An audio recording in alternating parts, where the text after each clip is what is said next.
एक बिजनेसमैन को काफी लॉस उठाना पड़ा तो उसने उधार पैसे लिए ब्याज पर, और जिससे पैसे लिए थे उसको दे नहीं पा रहा था, लौटा नहीं पा रहा था, और पैसे मांगने वाला एक दिन भी रुक नहीं रहा था। पैसे मांगने वाला आदमी बूढ़ा था और उसे बिजनेसमैन की बेटी हासिल करनी थी, शादी करनी थी। इसलिए बूढ़े आदमी ने कहा कि मैं सारा कर्ज माफ कर दूंगा अगर तुम अपनी बेटी की शादी मुझसे करवा दो। बिजनेसमैन ने मना कर दिया तो बूढ़े आदमी ने एक और ऑफर रखा कि एक काम करते हैं, गेम खेलते हैं जिसमें एक छोटी सी पोटली में 2 पत्थर डालूंगा, एक व्हाइट होगा और ब्लैक होगा।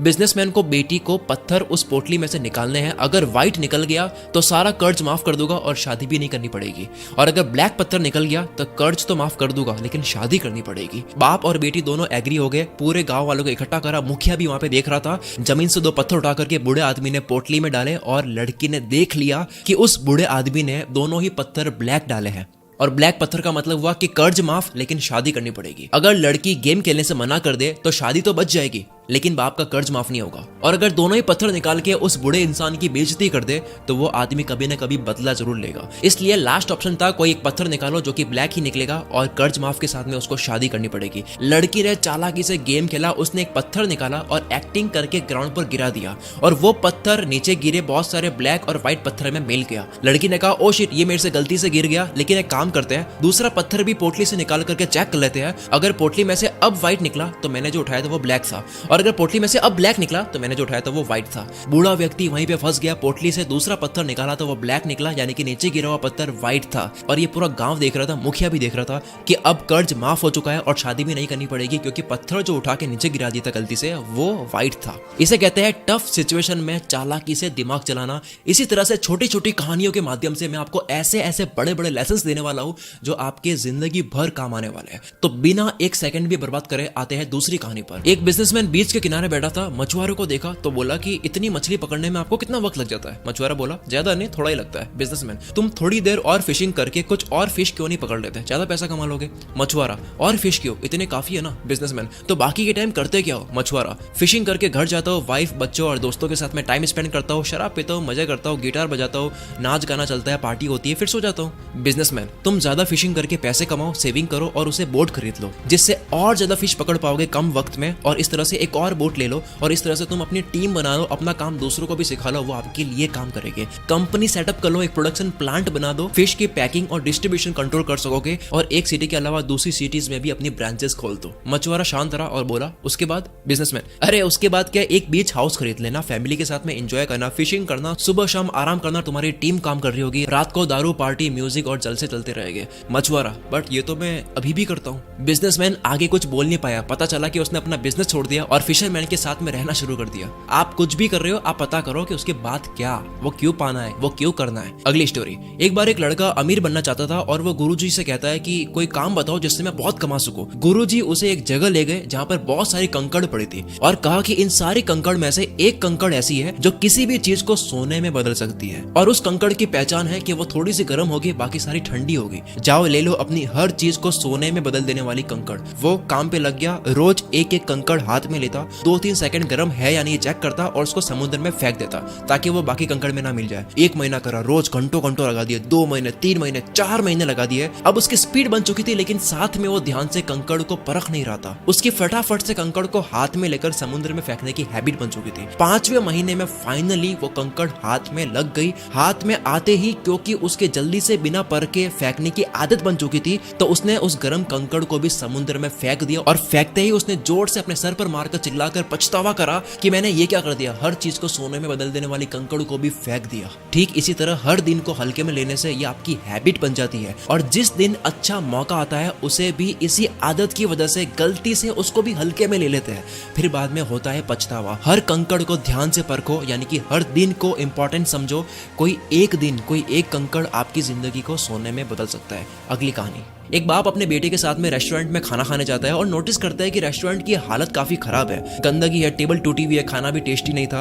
बेटा पिता से कहता है कि हम कितने गरीब है और कितनी मेहनत करते हैं, इनके पास ये होटल है, चाहे तो कितना बड़ा कर सकते हैं, लेकिन ये कर नहीं रहे हैं, तो ये रेस्टोरेंट पे मेहनत क्यों नहीं कर रहे हैं। खाना खाकर बिल पे करते वक्त ओनर से लापरवाही का कारण पूछा तो बोला इस रेस्टोरेंट में इतनी कमाई नहीं है, लोग आते ही नहीं है, इसलिए हम इस पे ध्यान देते नहीं है, ना इन्वेस्ट करते हैं। हमारी कमाई एक ट्रक चलती है उससे हो जाती है। लड़के के पिता ने ट्रक सामने ही देखी और चुपके से उस ट्रक ट्रक का इंजन ऐसा खराब कर दिया कि वो ठीक हो ही ना पाए। ठीक 3 साल के बाद में बेटा वहां से जाता है और देखता है कि वहां पे बहुत बड़ा रेस्टोरेंट खड़ा हो गया है, 5-6 फ्लोर बन चुके हैं और क्या शानदार उसका लुक है। बेटे ने रेस्टोरेंट के ऑनर से बात करी कि इतना सब कुछ कैसे हुआ, तो उसने बोला कि मेरी कमाई एक ट्रक चलती थी उससे होती थी और मैं रेस्टोरेंट पे बिल्कुल ध्यान देता ही नहीं था, लेकिन पता नहीं किस कारण से वो ट्रक खराब हो गई और उसे कोई ठीक कर ही नहीं पाया। इसलिए पैसे कमाने के लिए मजबूरन मैंने रेस्टोरेंट पर ध्यान दिया और पता चला कि होटल मैनेजमेंट और बिजनेस करना मेरे अंदर था, मेरी अंदर की आवाज थी। मैंने पूरे रेस्टोरेंट का रंग रूप बदल गया, कुक बदल दिए, वेटर्स बदल दिए। मैंने 5 और सिटीज में रेस्टोरेंट्स खुलवा दिए और वहां मैनेजर बैठा दिए। आज मैं उस ट्रक से 50 गुना ज्यादा कमाता हूँ। दोस्तों, आपकी जिंदगी की वो कौन सी ट्रक है जो आपके टैलेंट और अंदर की आवाज से दूर कर रही है? अगली कहानी,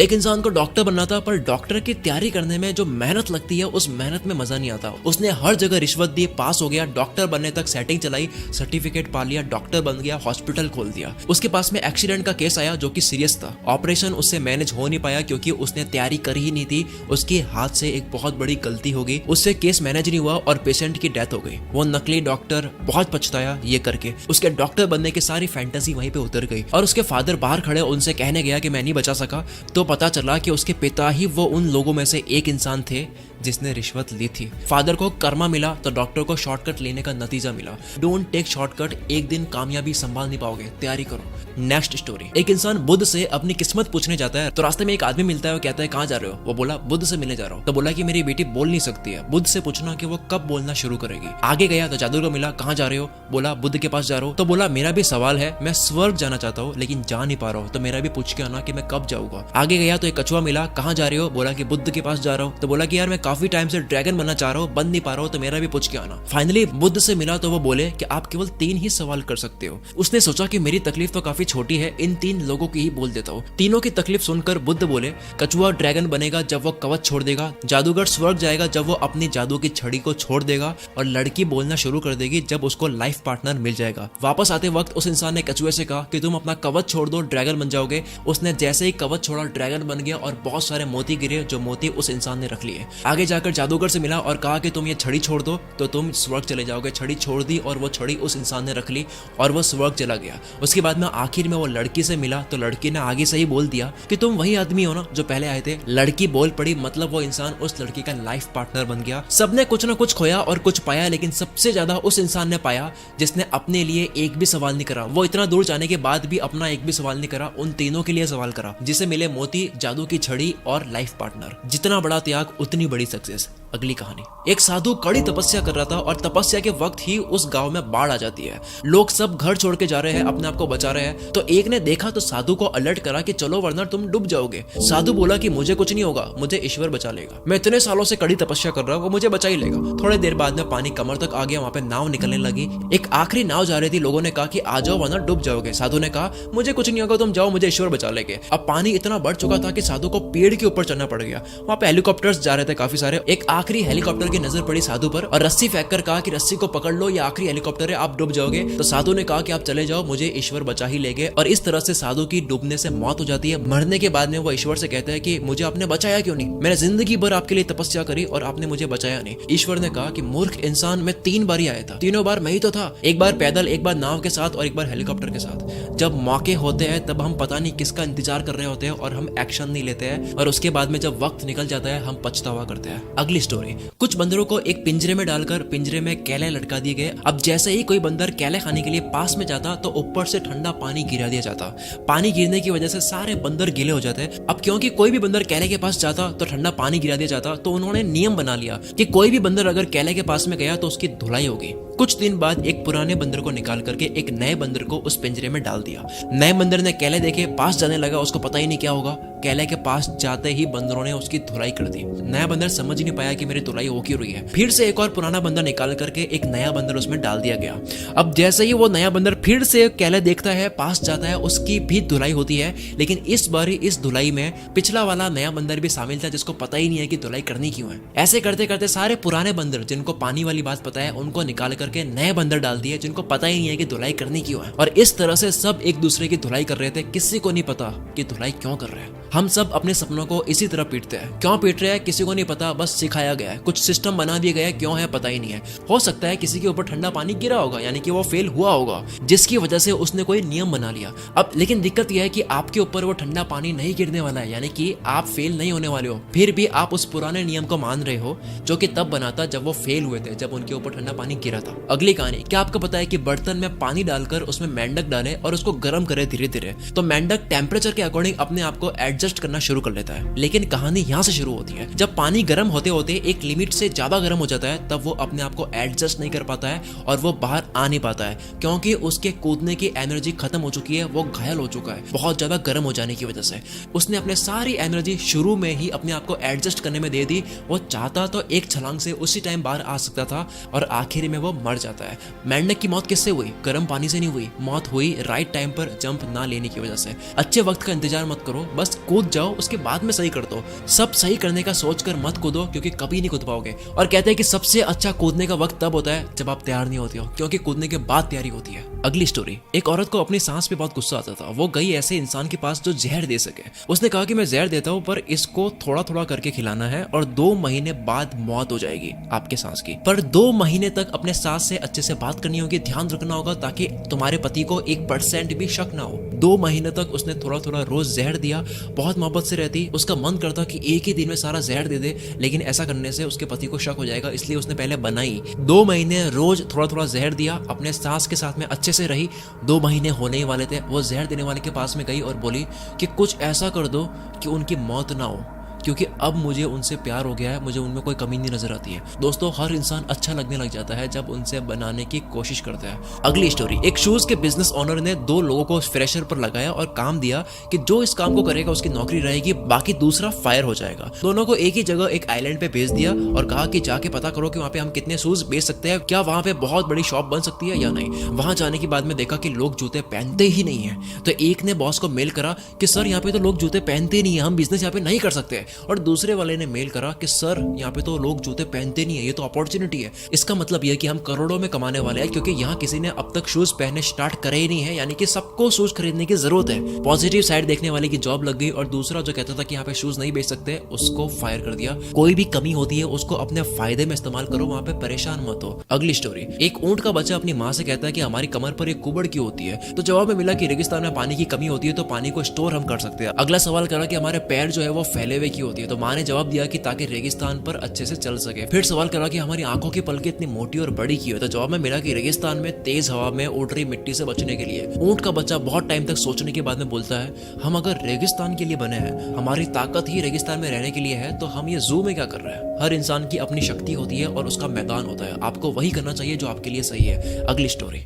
एक राजा की आंखों में जलन हो रही थी, किसी तरह का इन्फेक्शन हो गया था। डॉक्टर से चेक करवाया तो पता लगा कि एक ऐसा इन्फेक्शन हो गया है जिसमें आप हरे कलर के अलावा कोई भी कलर देखोगे तो आपकी आंखों में जलन होगी और आंखें खराब होगी। एक टाइम के बाद आप अंधे भी हो सकते हो। राजा महल गया, सारे आदमी बुला दिए और कहा कि जितनी भी रोड है, जो भी जगह है जहां से मैं निकलता हूँ, वो सब हरा कर दो। हरे कलर के अलावा मुझे कोई कलर नहीं दिखना चाहिए जहां पे मैं चाहता हूँ। पूरा गाँव, रोड, बिल्डिंग, जो चीज है सब कुछ हरा कर दिया, आसपास सब कुछ। और ऐसा करने में बहुत पैसा भी खर्च हो रहा था, पूरा गांव हरा करना था यार। एक इंटेलिजेंट इंसान वहां से निकल रहा था, देखा कि यार ये सब कुछ हरा क्यों है, तो किसी से पूछा कि हरा क्यों है, तो कहा कि यार एक राजा है, उनको कोई इन्फेक्शन हो गया है, वो हरे कलर के अलावा कोई और कलर देखेंगे तो उनको दिक्कत होगी। वो इंटेलिजेंट इंसान राजा के पास में गया और कहा करोड़ों रुपए खर्च करने की कोई जरूरत ही नहीं थी, पूरे गाँव को हरा करने की कोई जरूरत ही नहीं थी, 100 रुपए का हरे कांच का चश्मा ही पहन लेते हैं। बड़ी प्रॉब्लम का जरूरी नहीं है कि सोल्यूशन भी बड़ा हो, कई बार आसान सोल्यूशन सामने होता है, उसको देख नहीं पाते हैं क्योंकि हम आसान चीजें इग्नोर करते हैं। इसलिए अगली कहानी भी इसी के ऊपर है कि एक बार एक जादूगर था,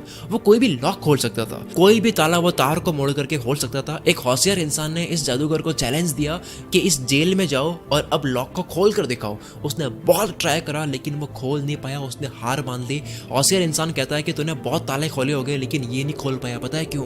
क्योंकि ये अनलॉक था, इसको मैंने लॉक करा ही नहीं था। कई बार जो नहीं है वो भी हम सॉल्व करने लग जाते हैं, यानी कि बेवजह सोचने लग जाते हैं। अगली स्टोरी, ये आखिरी स्टोरी बड़ी इंटरेस्टिंग है। एक राज्य में हर 5 साल में एक नया राजा बनाया जाता है और 5 साल कंप्लीट होने के बाद में उस राजा को एक ऐसे जंगल में भेज देते हैं जहां पर जंगली जानवर होते हैं और वो जानवर ही खा लेते हैं उस राजा को। एक राजा के 5 साल कंप्लीट हुए, उसको जंगल में भेज दिया गया और अब आया चालाक राजा। जब ये चालाक इंसान राजा बन जाता है तब वो लोगों से पूछता है कि 5 साल कंप्लीट होने के बाद में आप ऐसा कौन सा जंगल है जहां पर भेज देते हो। वो राजा अपने लोगों के साथ में उस जंगल में जाता है, देखता है कि वो काफी घना जंगल है, वहां पर काफी राजाओं की बॉडीज भी पड़ी है। राजा सोचता है कि 5 साल के बाद में मेरा भी ये हाल होने वाला है। उसने दिमाग लगाया और पहले ही साल में जंगल के सारे पेड़ कटवा दिए, जानवर हटवा दिए, और दूसरे साल में डेवलपमेंट का काम शुरू कर दिया। रोड बननी शुरू हो गई, बिल्डिंग बननी शुरू हो गई, खेती होनी शुरू हो गई, गरीबों के रहने के लिए कुछ जगह बना दी, स्कूल कॉलेज सब बनानी शुरू कर दी। 5 साल कंप्लीट होने से पहले जंगल का नाम और निशान मिटा लिया। ये सब करते करते राजा ने पैसे भी बहुत ज्यादा सेव कर लिए अपने लिए।